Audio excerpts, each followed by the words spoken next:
There's also a lot of little mundane mysteries that go on in the neighborhood, such as which of the cats has been leaving a foul smell by the back of the shop. Welcome to Keep It Fictional, a weekly podcast for book lovers by book lovers. Build your to-be-read list with Sadie, Liz, Virginia, Fiona, and Corrine from the Port Moody Public Library. Warning, this podcast contains strong opinions and may cause an increase in your library holds list. Hello, and welcome back to another episode of Keep It Fictional. I'm your host for today, Mark. I'm joined as always by my book friends, Virginia, Sadie, and Corrine. So today, we decided to change things up a little bit. You may know us for giving a lot of book recommendations to our book friends and other people, but we've decided to turn things around a little bit and take book recommendations from someone else that we know, whether it's family, friends, friends of friends, or some other distant acquaintance. We may get different book recommendations from different people for different reasons. So we're just going to take a crack at seeing how successful we are with taking book recommendations from our own book friends outside of work, but maybe also could be one of us as well. So let's start out today. I think we're going to do the existential question to change things up a little bit. The existential question is, are there any book reviewers, influencers, websites, acquaintances, or anyone else that you frequently check for recommendations on books? Mainly because I don't actually have a ton of websites or reviewers or anything like that I use when I'm looking for book recommendations.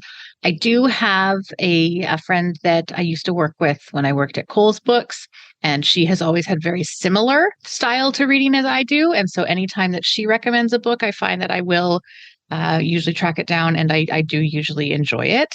But yeah, kind of that's sort of the main one. I've definitely taken recommendations, I think, from all of book friends on this podcast at various times, and have definitely enjoyed the books. Maybe not you, Mark, just because we haven't had as much of a chance to work together. But otherwise, I have taken recommendations from everyone else and have enjoyed the recommendations that were given. But yeah, generally, not really. I tend to look at read-alikes a lot. So if I like an author, if I like a book, I'll kind of look at what other books are similar to that if I'm looking for something new. Yeah, I'm kind of similar. I don't really have one specific source I tend to consult a lot, but I do tend to look at different publishers sometimes, because I tend to feel like there's certain publishers that have like a certain kind of niche or focus where they have like a specific label within a specific publisher that's like, okay, these are the ones I tend to like the most. So I tend to watch some of those a lot more to see what's coming up, and then definitely will take those into consideration a lot.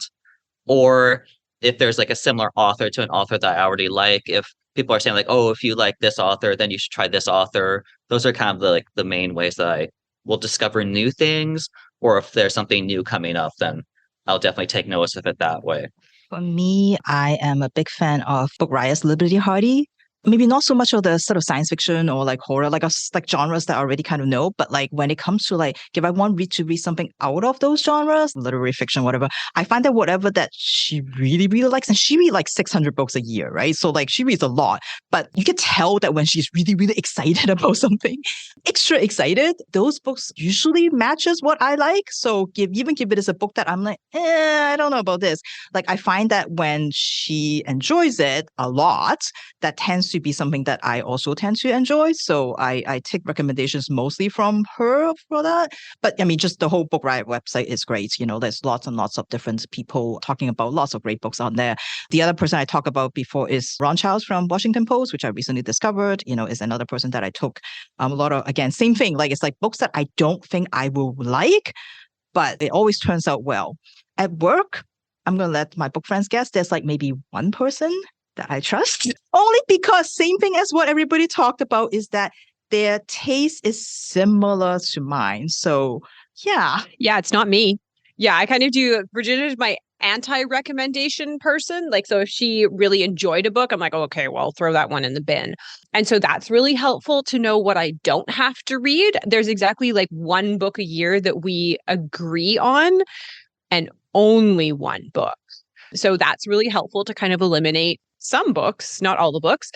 I take recommendations essentially from two people. One of them is Anton Her over Twitter, who is a book translator and is coming out with his own book in 2024, I believe, who is a total delight and often recommends books in translation that kind of are smaller press or kind of fall under the radar. And so I find that because he's such a part of the translation community, I find that he picks really interesting books. And so I usually ended up picking those up.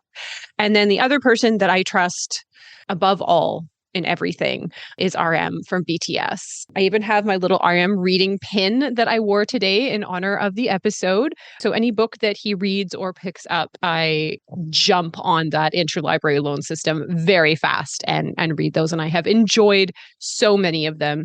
Yeah, his taste is exquisite. Alrighty, it's good to hear a lot of different sources. I'm sure we can check those out later on and see what we think of those sources as well. I will find at least one or two that we agree with, I think. A lot of diverse ideas there. So let's get right into it today. And we're going to start out with Kareen. Yes. So with absolutely no surprise, my book recommendation comes kind of sideways from RM from BTS.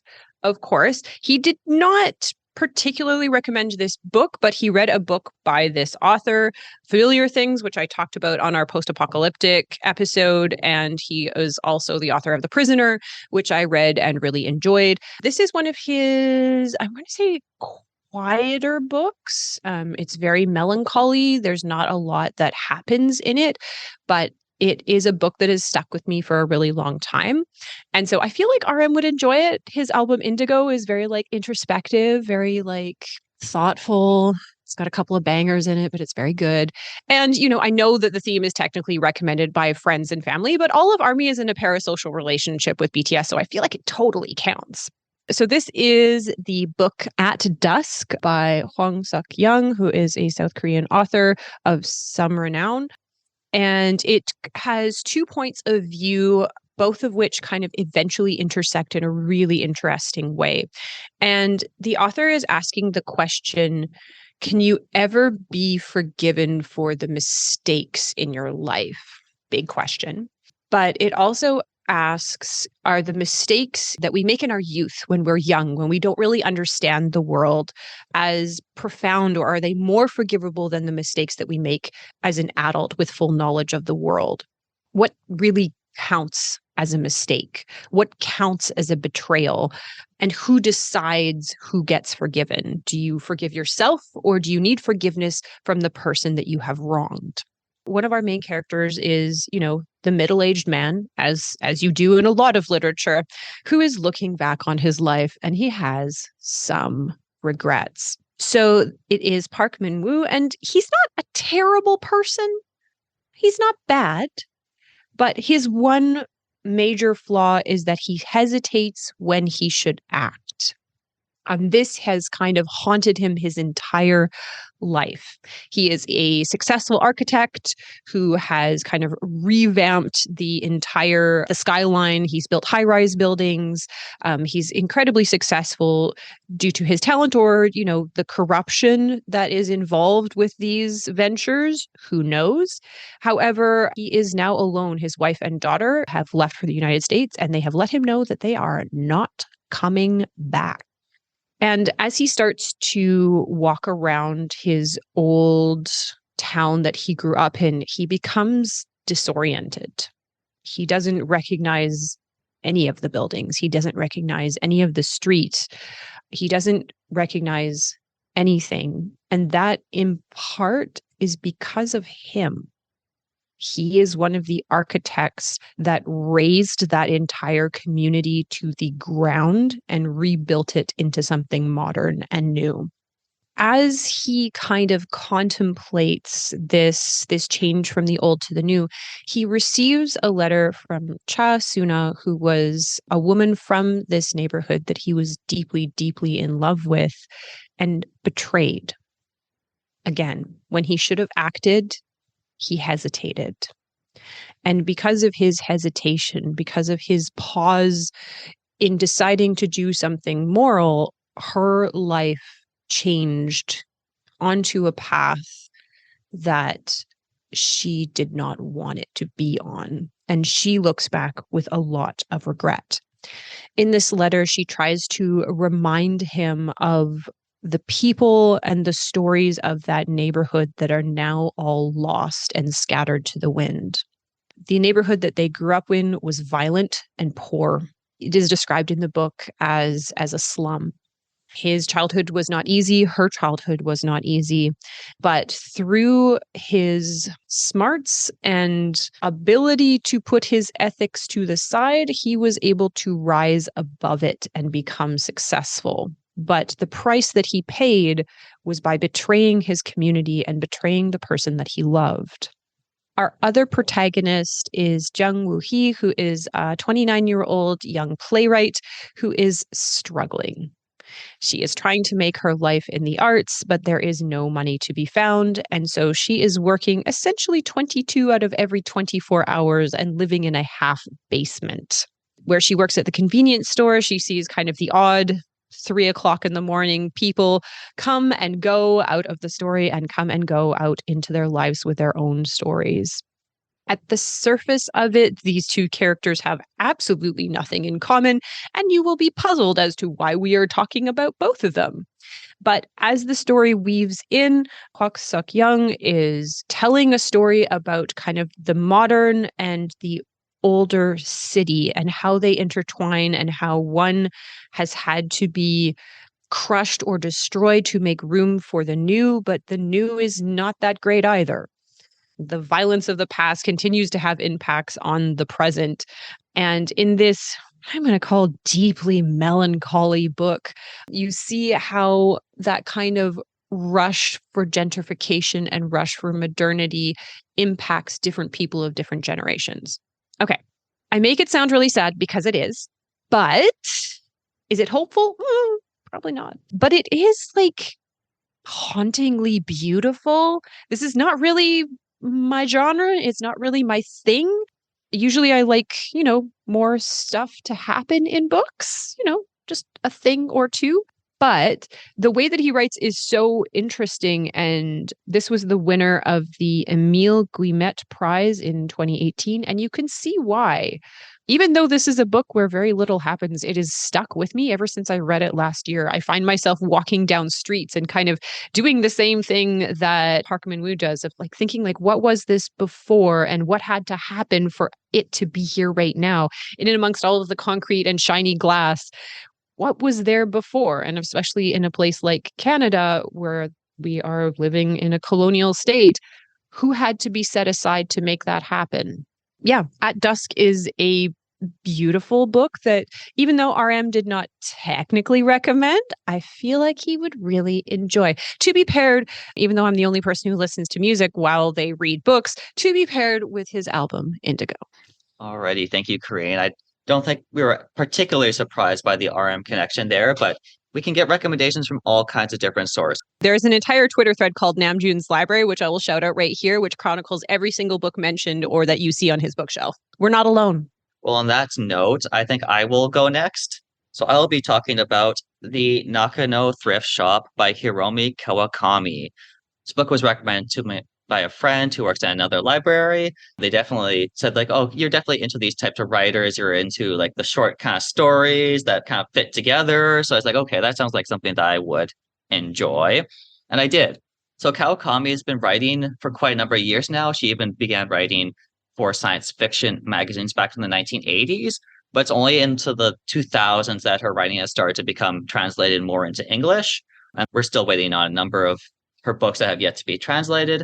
One other thing is that her books tend to have a sort of combination of like traditional kind of realistic narratives, but with also like kind of bizarre, out of the ordinary people or occurrences and things like that.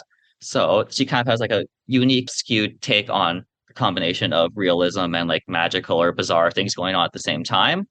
And in this particular book, it follows the lives of the staff of the aforementioned Nakano Thrift Shop, owned by and managed by Haruo Nakano, located in an old shopping district built in the early post-war era. It's clear that this shop, they sell secondhand goods, not antiques.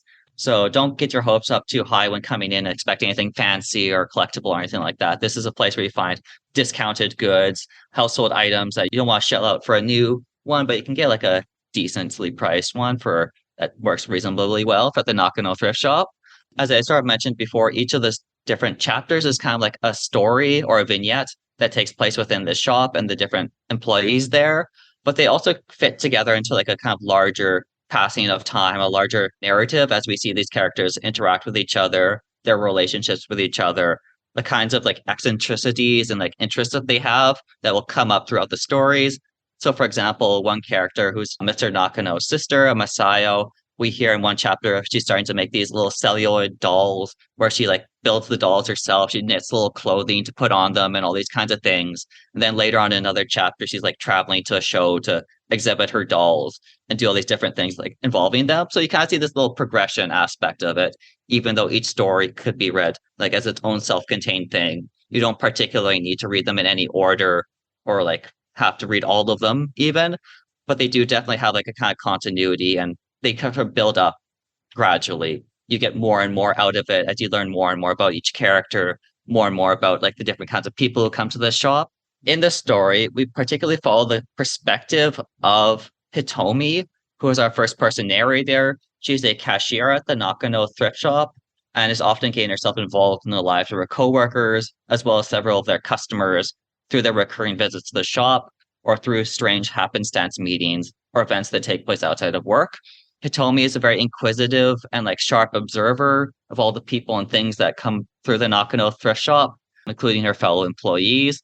So, for example, she describes Mr. Nakano as having what she calls a middle-aged grin, as opposed to a younger, boyish grin of someone who's markedly a man past 40, no longer looking quite so young when he grins, but has a sort of quote-unquote middle-aged feeling to him. So that's kind of like this little observational remarks that you get throughout the book.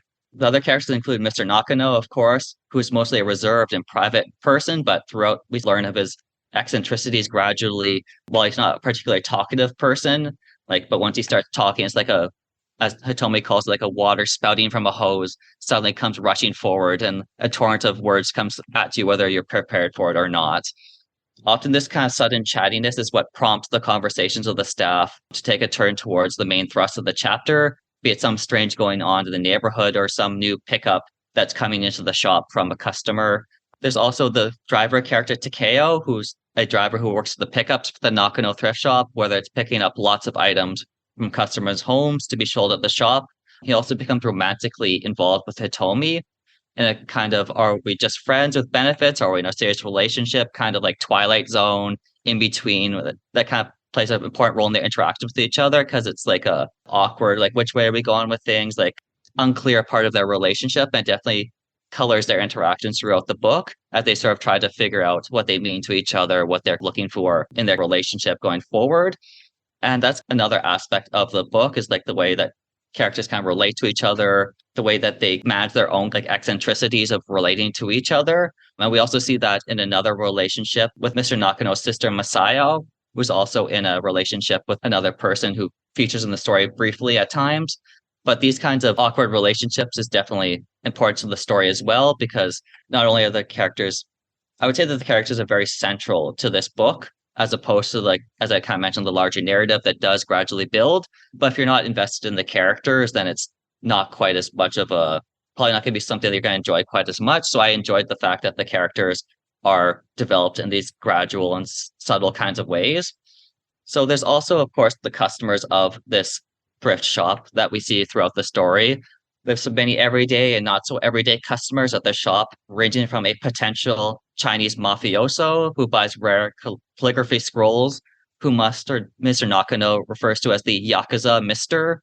The potential mafioso also insists on paying all in 10,000 yen bills, which he cleanly and methodically lines up in rows on the shop's back office kotatsu to mesmerizing effect on Mr. Nakano as he eyes the bills revealing themselves one by one, lined up on the table, flashing and revealing into a pristine and clean row of bills.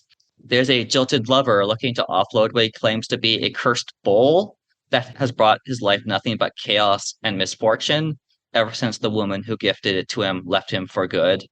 There's a man with a quote-unquote vintage Texas lighter that has been appraised by a true Texan expert, he claims, as being valued at over 500,000 yen. But no, you can't meet this person. He's a friend of my cousin and he lives overseas. When questioned about he learned of the Nakano Thrift Shop, he replies through a friend of a friend that he was not from around the neighborhood, but an acquaintance of his friends was an antique dealer who vouched for Mr. Nakano at his online auction site. Mr. Nakano is quite skeptical of this person, and his kind of web of indirect contact he finds rather quite strange. So you see these kinds of different kinds of people who come into the shop as the staff try to suss out who they are and what their kind of angle is with these different people. And each of the stories is also named after a particular item that is for sale in the Nakano shop. These items usually feature prominently in the story or may only play a small role later on as a colorful addition or a small twist to what has been happening in the story up to that point. But it's definitely a way of bringing in like the shop itself into the central narrative of what's going on in the story. There's also a lot of little mundane mysteries that go on in the neighborhood, such as which of the cats has been leaving a foul smell by the back of the shop by using it as a litter box rather than returning home, as that little mystery recurs throughout a few of the different stories, as they later find out that Takeo has been feeding several of them and has been attracting them to the shop. So you also see like this kind of aspect of the different areas of the neighborhood, the people of the neighborhood, the customers interacting with the staff, and as the staff sort of relate to these people, is kind of like the central thrust or the kind of crux of the way that the narrative unfolds, more or less, is through these different interactions that accumulate throughout the different stories. So sort of as Corinne kind of implied in her story, not a ton happens, but it's kind of the same thing in this. A thing or two maybe happens, as Corinne put it, but it's definitely much more a slow going, everyday pace kind of feeling to the story. So not a lot of quick jumps ahead or like leaps in action and things like that in this particular book. But if you like stories that take mundane situations that are infused with eccentric and colorful characters, or like shorter stories that form a larger interlocking narrative, or just enjoy like lively banter between a close-knit group of employees, then you may also like the Nakano Thrift Shop by Hiromi Kawakami. Alrighty. I think then we will move on to Virginia. All right. Mark, this might be the most stressful episode ever for me. It's even more stressful than picking up your like top 5 picks of the year. Because as you probably all know, and I'm very much like Corinne, let's be honest here, I don't do well with recommendations. I know what I like. I like some very specific things. And I'm also the type of person that will give everybody say, oh, this is a great book or this is a great show. You gotta read it. You gotta watch it. It's a must read. Then I avoid it like the plague. I actively avoid it. And I will refuse to read it until maybe like, I don't know, a few years when nobody cares about it, then I go read it. That's the kind of person I am. So this is super stressful. And it's also probably very stressful for my husband, whom I asked for a recommendation because he knows how picky I am. And as we all say here, we have strong opinions here. He's a big reader. He loves nonfiction. That's mostly what he reads, but he also grew up reading science fiction and fantasy, and that's kind of the two genres that he sticks to these days. And so far, every time when we do a buddy read, like we'll read the same book, give it something that I like, he doesn't care for it, and vice versa. So it has not worked out at all. And I would say probably the only author that may have passed the test a couple more times is probably John Scalzi. But other than that, we don't agree on things. So the first series that he gave me for this episode, I try to read it. It's like a set of novellas. And then I read the first 2. I'm like, can I have something else, please? Because this is not working. So he had to hunt down this other book that he was going to give me because he couldn't find it. But we found it in the house. And so I was like, okay, I guess I'm reading this. So it is The Snow Queen by Joan D. Vinge, and it is Hugo Award winner in 1981. It's also nominated for the Nebula Award. And there's 3 other books in the series. And unlike Corinne's and Mark books, many, many things happen in this book. Anyway, so if you're looking for a plot-driven book, this is it. So this is based on, as you can probably tell from the title, based on the Hans Christian Andersen fairy tale, which, because it's not part of my growing up experience, I don't know a lot about, so I have to go look that up. It's messed up. These stories are messed up. In our book, the Snow Queen, which is Iron Emerald, is the current ruler of the planet Tiamat. And Tiamat revolves around this black hole thing. For 150 years, the black hole is kind of like a portal that people can travel back and forth. So people from other planets mostly what they call the off-worlders. These are people mostly from this other galactic empire. They will come to Tiamat because there's something very, very special about the planet that they all want. But they will come here and they'll bring all the technology, bring their like new things, new gadgets to the planets. And during the time when the portal is open, Tiamat is ruled by the winter people. And so for 150 years, they are in power and they are the ones who are a little bit more tech inclined and they live in big cities like Carbuncle, which is sort of the center, the capital city.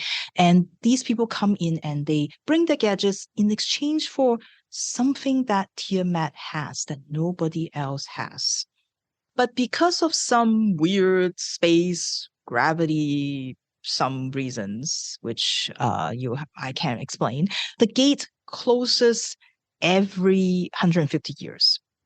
And when the gate closes, then people can't come and go anymore.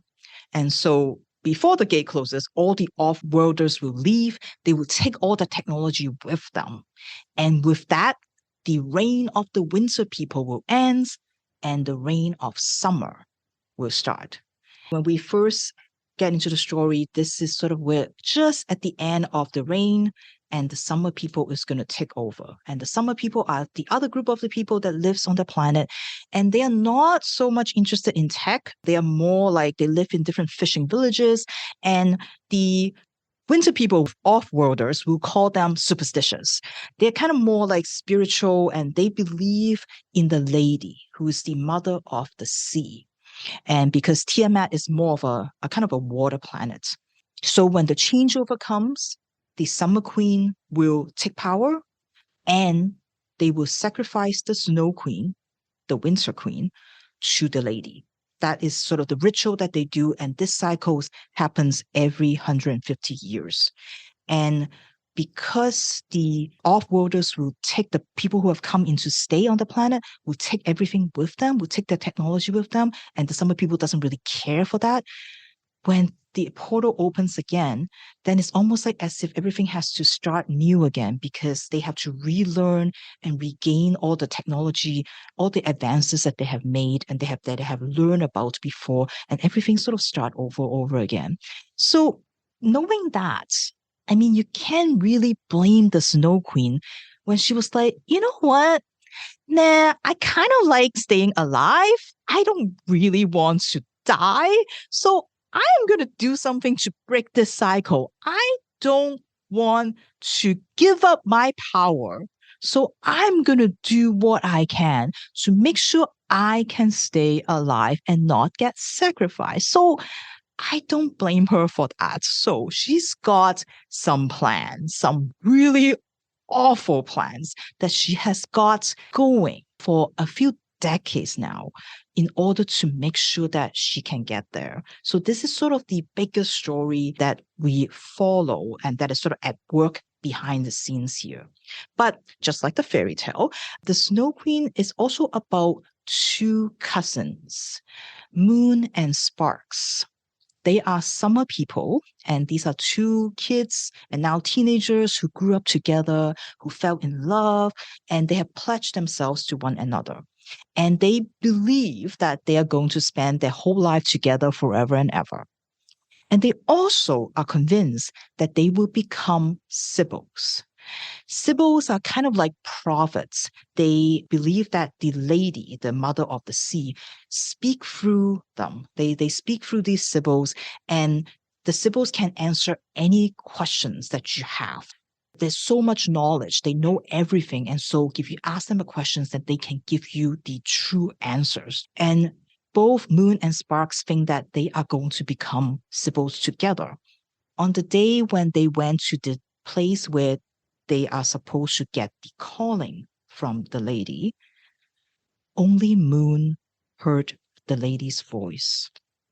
Sparks, no matter what he did, he can hear nothing. There was nobody calling him. So only Moon was chosen. But that's okay because they talk about this before because they want to be together forever and ever. So they have already said to each other, they promise each other, if only one of them get chosen, the other one will say, no, thank you. we're just going to stay together.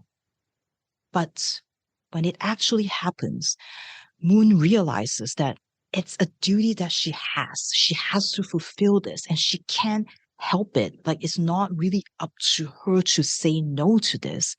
And so she decided that she's going to be a Sybil after all. And Sparks got really pissed off and jealous and mad because you have broken your promise, Moon. And so Spark decided, forget it. I'm going to take off. I'm going to leave my home. I'm going to go to the winter city of Carbuncle. I'm going to go because deep down, he knows that there is a bit of him that is an off-worlder. Supposedly, his father is an off-worlder. His mother died during childbirth, but he has left him this medallion. And this medallion is very clear that it has technology in it. It belongs to the off-worlder. He's always been interested in technology. Even though he's a summer people, he always feel like, there's some ties to it. So something that like his cousin Moon never quite understands. So he decided he's going to take off. He left in anger and he was unwilling to talk to Moon. He refuses to forgive her. And meanwhile, Moon goes off and learns to become a Sybil. Now, if you're familiar with that fairy tale, you know that Sparks is going to get involved with the Snow Queen. He caught the eye of the Snow Queen for reasons that you will discover, and he became her enforcer, became somebody that does all her dirty work, and he became her lover eventually. And just like the fairy tale, Moon has to go rescue him. So has to find her way to Carbuncle in order to rescue Sparks. And both of them get entangled in the Snow Queen's plan to stay in power for another 150 years in ways that is quite unexpected. Now let's get the bad things out of the way first. What bugs me to no end, and this has nothing to do with my not liking romance, is this relationship between Moon and Sparks. I can't for the life of me understand why Moon is so desperate to reunite with Sparks. Like, everyone is telling her how all the horrible things that Sparks has done and how horrible a human being he has become and how he has taken on this other lover and is doing her bidding. And Moon is still like, oh no, but I can change him. I can do it. I don't get it. It's like super frustrating. And there's nothing redeeming about Sparks. And I can't stand him, which makes it really hard to read this book because I just don't care about the two of them. And that is the biggest issue with the book. However, I think what saves the book for me a little bit, and I something that I did quite enjoy, is the world building in this book. I really love the world that the author has set up, the setting, the setup of it. It almost feels like when you first start out, it feels very much like more like a fantasy. But then as time goes on, then you get more sci-fi, you get more space stuff in it, but it's still kind of feel like a fantasy and that type of world building. And I love the underlying secrets behind a lot of things that Moon as a Sybil can do, or behind the scenes, behind the power of the Empire and behind the Snow Queen. All those secrets. I do quite like those. And I do think maybe I'll get to the second book. I would love to find out a little bit more maybe about that. That I'm curious about. And I think like many science fiction, it is a story of colonialism. It is a story about exploiting the indigenous groups, about nature. And there is definitely a lot of that where we have this empire who's coming in and bringing in all this technology. And then, but we're not going to let you be self-sufficient. We're going to take it all back. And so in some ways, you can kind of see why the Snow Queen is doing what she's doing, even though her actions are absolutely inexcusable and very, very questionable. I guess the question is can you justify the means, with the ends kind of idea? So the world is intriguing. And I think as the story goes on and it's revealed more and more about what's sort of actually happening, that keeps me going. So I do like that. And so many of the different characters, and thank goodness that some of the other characters are interesting. So, you kind of want to follow them. You want to see how they get embroiled in this whole big plan of the Snow Queen and how everything tied together. Maybe sometimes a little more convenient, but at least it's still interesting. So I don't know. Am I going to read the second book? I don't know. We'll see. But it's okay. Like if you can, maybe you can get past the characters. It just I cannot stand them. I think that's my biggest hurdle to get me into the second book. So we'll see what happens. But it is definitely a classic, in the science fiction. It came out in the 1980s. So it's interesting read. So if that sounds interesting to you, I know I'm selling this so well. It is The Snow Queen by Joan D. Vinge. Thank you, Virginia. Definitely sounds like another interesting sci-fi universe. But also, once again, we have the do you read the second book debate cropping up once again. It seems to be a common theme lately around here. So we'll have to get an update from Virginia later if she reads the second book or not. So I think that brings us finally to Sadie. Sadie, what do you have for us today? All right. So this book was recommended to me quite a few years ago, actually. It was recommended to me when I was getting my library degree. And when I was at school, I was a part of the student chapter of the Young Adult and Children's Services group. And after our meetings, at the very end of our meetings every week or every month, however often we had them, we would always do a recommendation part of the meeting. And so they were usually YA books or children's books, as it was focused on YA and children's books, but sometimes they were not. And so this book was one that had been recommended during one of those sessions, and it mentioned London, it mentioned magic, and it mentioned mystery. Those are all three things that I am very, very drawn to. So it immediately went on to my to-be-read list. But at the time, I was reading a lot of essays and readings for school, so I didn't have time to do it then. And then time just kind of got away from me. So this episode gave me a reason to read it. So I will actually say that I'm thankful for this episode because it did give me a reason to read a book that was recommended to me years ago that has been on my to-be-read list for quite a while. And so this is Midnight Riot, or The Rivers of London. It is, I believe, known as Midnight Riot in the North America and Rivers of London in the UK. And this is by Ben Aaronovitch. And this book follows Peter Grant. And Peter Grant is a probationary constable with the London Metropolitan Police. And the night before that Peter is scheduled to be given his permanent department, his permanent division, he is tasked with guarding the crime scene of a pretty brutal murder. Now, this is not unfamiliar territory for Peter. As a police officer, he has seen death, he has seen murder, but this one is particularly gruesome. The victim had their head taken off entirely.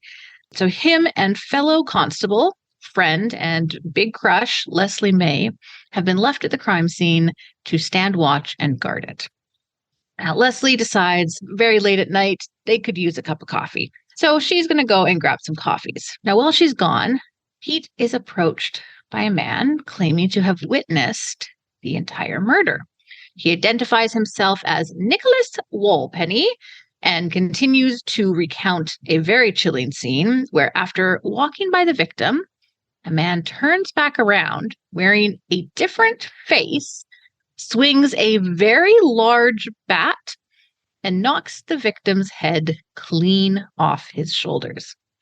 Now, Pete knows what to do in these situations. He knows to get the witness's name. He knows to get the witness's address and some contact information so he can follow up with him if they need a further statement. But when he asks Nicholas for that, he learns that Nicholas is in fact a ghost and therefore does not have any of this information to give to Peter. Now, Peter is not quite sure what to do with this information, but he does not want to give up on a perfectly good witness statement. And he's also hoping that maybe if he helps to solve this murder, he might save himself a life in the case progression department and a life of desk work and paperwork. So he decides that he's going to try and figure out how to get more information from Nicholas and if he can verify Nicholas's story a little bit. So he turns to Leslie, who is a little bit skeptical, but agrees that she will help him. So together they search through CCTV footage and find that Nicholas's account is pretty spot on as to what happens in the videos. But Pete is still a little bit unsure exactly how he's going to bring a ghost in for a witness. So he decides he's going to go back to the crime scene, see if he can maybe find Nicholas again and get a little bit more information. He's at the crime scene. He does not see Nicholas, but he does run into a plainclothes inspector, Inspector Nightingale. Now, Nightingale doesn't seem too surprised to hear that Pete is looking for a ghost, but Pete needs to find this ghost, so he kind of brushes Nightingale off and keeps looking for Nicholas. He's not successful, unfortunately, and he goes into work the next day knowing that he probably has not done enough to secure his place in an interesting department. He knows that he's probably going to be bound for the case progression unit. He's going to make a valuable difference to the department so that all of the police officers who are doing real police work will not have to do their paperwork. Wonderful part that he's going to play, but a terrible, terrible life. However, turns out that running into Detective Nightingale may have actually been a good thing. Pete has now been assigned to Nightingale's division. And this division is a little bit different from the others. It is responsible for investigating the crimes that have a supernatural element to them. Through this assignment, Pete learns that magic, ghosts, and river gods and goddesses are all real, and that working with Nightingale does not only involve traditional police work, but it also involves the study of magic, and that Pete can in fact learn to become a wizard. So through this, Pete and Nightingale take on the beheading case. They find that it is not the only outrageously violent crime that has been taking place around London. You have a husband who kills his wife and his child right before his own face falls off. There's a mother who randomly and without question attacks a movie theater attendant. There's a bike courier who, again, without question, attacks a doctor. And all of these incidents seem to be a little connected to each other as well as connected to our original murder. And the events seem to be mounting in intensity quite a bit. Pete and Nightingale need to figure out what's going on. They need to figure out what type of supernatural being they are dealing with and how exactly they can stop it before all of London falls into violent chaos, hence the Midnight Riot. That's what they're trying to avoid. So Midnight Riot is a mixture between a police procedural and sort of an urban fantasy novel. I don't read a lot of police procedurals myself, so I am a bit less familiar with the style, so I'm not sure how authentic it is to that genre. But it does kind of meld the crime investigation with wizards and magic. I really enjoyed it. I thought I listened to the audiobook for this one, and the actor who did the narration was kind of from the perspective of Pete. And so the actor who was Pete in my mind did a really good job, and I really kind of connected with him. He was really embodies the way that they describe Pete is he doesn't have a lot of ambition. He doesn't really act when he should act. And I think that the actor did a really good job of kind of encompassing that personality. It's a really fun book if you're looking for something with magic, but also like kind of that aspect of mystery to it. It goes quite far into magic. It kind of fully embraces magical systems and, as I said, river gods and kind of all of that world. So you do have to suspend your disbelief a little bit if you want to jump into this world. But it is fully, apart from that, grounded in reality, which I always like a book that takes place in our world, but that has magic as a part of it. So I would definitely recommend it. I found myself wanting to continue listening to it. This is the few times that I actually stayed in my car finishing the chapter because I didn't want to stop listening. So I very rarely do that, but this was one of the books that I did do that with. So that is Midnight Riot or The Rivers of London by Ben Aaronovitch. Thank you, Sadie. Definitely sounds like an interesting multi-genre combination within one story. So definitely worth checking out, I think. So that brings us to the end of the episode. Thank you, everyone, for listening again. We got a nice variety of different books that we got recommended to us, but also the different people who recommended to us, be it like a spouse, a colleague, or of course the BTS Army Legion joining together as part of their group recommendation from RM. But we definitely got a good variety, so thank you for being here. And I also thank my book friends, once again, Kareen, Virginia, Sadie, and myself. Thank you, and we'll see you again soon. Thank you for listening. If you like our show, please tell a fellow book lover about it. You can find a list of all the books we discussed in our show notes. Join us next week for another fun book chat. Until then, keep it fictional.